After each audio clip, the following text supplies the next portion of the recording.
MIM के राष्ट्रीय अध्यक्ष बैरिस्टर असदुद्दीन ओवैसी साहब करेंगे फिर बिहार में चुनाव प्रचार। इस वक्त की बड़ी खबर बताएंगे दोस्तों। एमआईएम के बिहार प्रदेश अध्यक्ष की मौजूदगी में बिहार के पाटलिपुत्रा लोकसभा से एमआईएम के उम्मीदवार फारूक रजा ने नामांकन कर लिया है। वहीं इस वक्त आप देख रहे हैं कि बिहार में 9 लोकसभा सीट पर एमआईएम के उम्मीदवार हैं, जिसमें एक लोकसभा सीट किशनगंज में मतदान हुआ है और दूसरे चरण के मतदान में असदुद्दीन ओवैसी साहब ने यहां पर 4 दिन मुसलसल चुनाव प्रचार किए।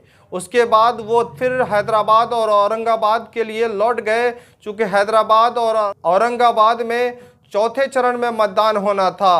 अब जो है चौथे चरण का मतदान समाप्ति के बाद असदुद्दीन ओवैसी साहब का नज़र फिर बिहार पर है, चूंकि उनके 8 उम्मीदवार इस वक्त चुनावी मैदान में हैं। पाटलिपुत्रा से फारूक रजा इस वक्त रेस पर है, उनका नामांकन हो चुका है। बिहार के एमआईएम प्रदेश अध्यक्ष अख्तरुल ईमान साहब भी उनके नामांकन में पहुंचे थे और साथ ही साथ वहां पर लोगों को संबोधित भी किया था।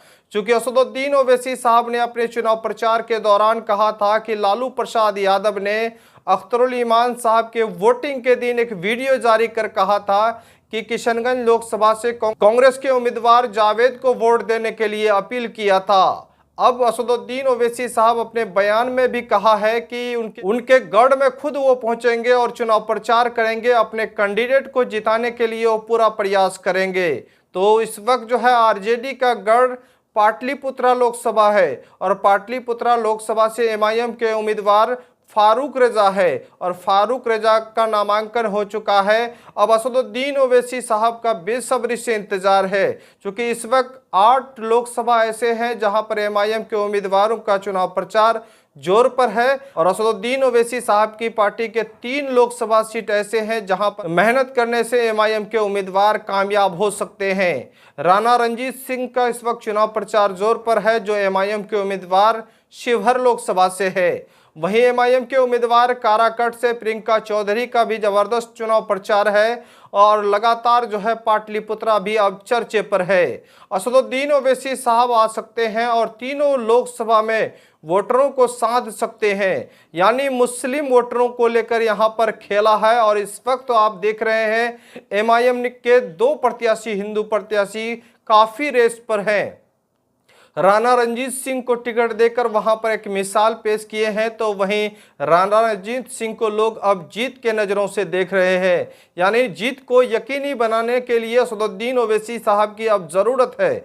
और ओवैसी साहब ने इस बार कह दिया है कि वो बिहार में आरजेडी के गढ़ में सबसे पहले पहुंचेंगे, यानी इस वक्त आप देख रहे हैं कि आरजेडी का गढ़ पाटलिपुत्रा लोकसभा है और पाटलिपुत्रा लोकसभा में ओवैसी साहब आ सकते हैं। लगातार जो है इस वक्त चुनाव प्रचार जोर पर है बिहार, महाराष्ट्र और झारखंड में भी लगातार जो है असदुद्दीन ओवैसी साहब की पार्टी को मजबूती मिलने का सिलसिला शुरू हो चुका है।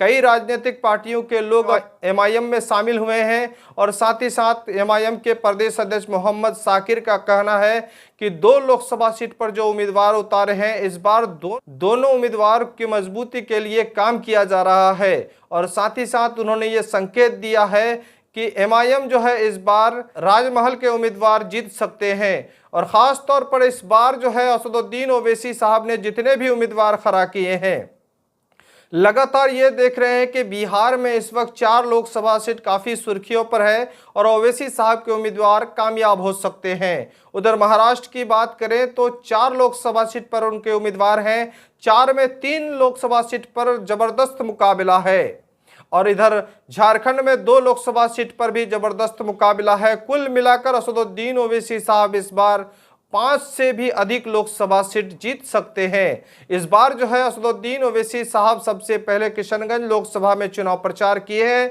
दूसरे चरण और चौथे चरण में खुद वो अपने चुनाव प्रचार किए। औरंगाबाद लोकसभा में एमआईएम के उम्मीदवार इम्तियाज जलील के लिए किए। अब जो है बाकी उम्मीदवारों के लिए वो चुनाव प्रचार के लिए तैयार हो रहे हैं और जैसा कि संकेत मिल रहा है कि ओवैसी साहब पहले बिहार के पाटलिपुत्रा लोकसभा पहुंचेंगे और वहां से चुनाव प्रचार की शुरुआत कर सकते हैं। दोस्तों, लगातार हमारे the message news YouTube channel में आप हमें देख रहे हैं, तो सबसे पहले चैनल को सब्सक्राइब कर लें। लगातार अपडेट पाने के लिए बेल आइकन को दबा दें। बेल आइकन को दबा दें ताकि हर अपडेट आपको सही समय पर मिले।